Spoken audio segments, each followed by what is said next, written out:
Hi guys, I'm Owen from Square Balloon, and today I'm going to talk you through a little process that we do whenever we get a web design job. Before we start the job, and certainly before we go live, we would use Screaming Frog, which is a paid tool but a very good one, and we would use this to scan the current website. And what that will do is that will give us a list of all of the URLs on the current website, as well as the headings, which are two of the most important things I find when we release a new site. So the reason we're doing this is for SEO, and the reason what we're trying to achieve is to protect the current SEO and not damage it. So one thing we'll do is obviously install a tracking code like Google Analytics, probably through Google Tag Manager. And what we don't want to see is that we launch the website and the rankings just bomb and all the traffic goes. Customers would not appreciate that. Some might not notice, but we're trying to be the best at our job, so we definitely want to take account of that. And so the things that could cause that to happen would be that you've just created a whole new URL structure for the main menu, which is fine. In some cases that's necessary, but if you are going to do that, you have to use a 301 redirect. So wherever the old pages were, if they're on the new site with different URLs or different names, redirect them. If they're not on the new site anymore, consider whether they should be, and if there really isn't a need for them anymore, like the one I'm going to show you here. In fact, I may as well, while I talk to you guys, I may as well scan it so you can see what's happening. So this guy's an electrician, and he's got good ranking for emergency electrician, but he no longer wants to do that type of work. He no longer wants to have that's a bit weird with the green dot behind me. He no longer wants to have emergency electrical work because he doesn't want to have call outs in the middle of the night. That's just not his business model anymore. As you can see, Screamfrog has scrape the website. Here's all of the pages, which is great. So now we know contact could be called /contact, and that would be exactly the same. That would be handy. If there are any backlinks to that page, they'll still be linked to the same page. If we need to change it, then so be it, but let's do a 301 redirect so that the old page goes to the new page. If there are any backlinks, we sort of preserve them a little bit. So 301 already on this page, so it's going somewhere else. Things like the images, I'm not too bothered about. I just wouldn't be so fussed about them. Honestly, if you're really worried about it, like you can see this is a WordPress website, we're going to migrate it to Joomla. The easiest solution for this would be to retain the WP uploads folder, and then all of those images will still be there if there are any backlinks to them.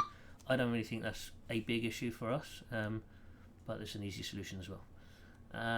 Anything like the Lightspeed CSS and JavaScript and stuff like that, I'm not fussed about because it's not a main part of the site, but the main URLs I am fussed about. And what I'm really fussed about as well is like headings and stuff like that. So we know this has a big influence on Google, and the last thing we want to do is bomb the website and have no trace of what it used to look like, what it used to be like.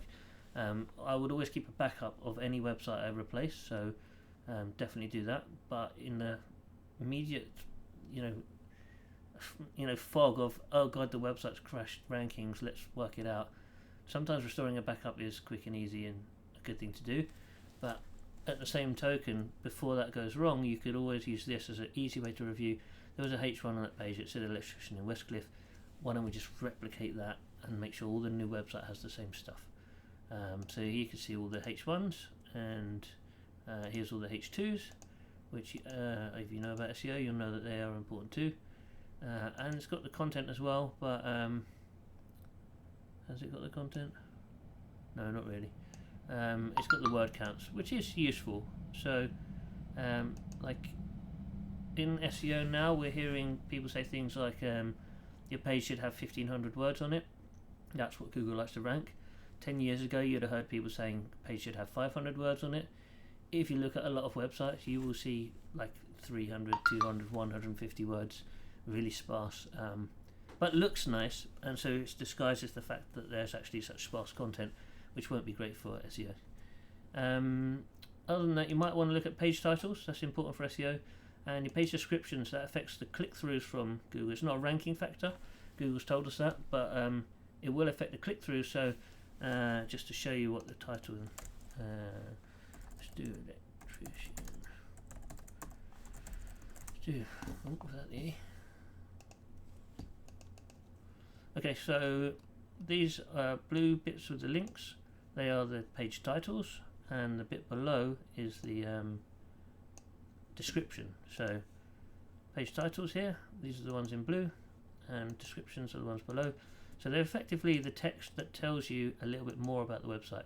They're not a ranking factor for Google, at least that Google says that, but they do encourage people to click through. If this says, I'm the best electrician in the world, click here to find more information, you might be more likely than if it says nothing, or I'm a terrible electrician. And it will never say nothing because it will just pick the content up from the page, unless your page really is kind of empty. But yeah, both of those I would say are worth knowing about, so this tool helps us with that.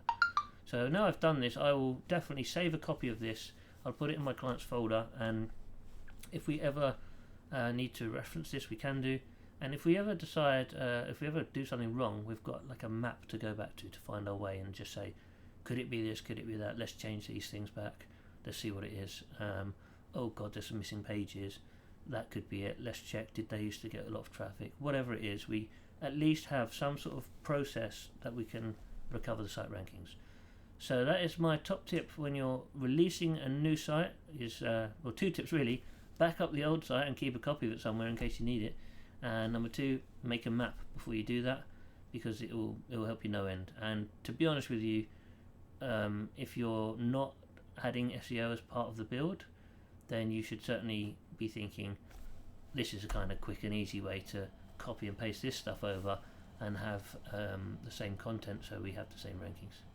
So I hope that helps. I'm Owen from Square Balloon. If you like this tutorial, please subscribe, and if you want to know anything else about the way we work, just hit us in the comments and we give you a tutorial.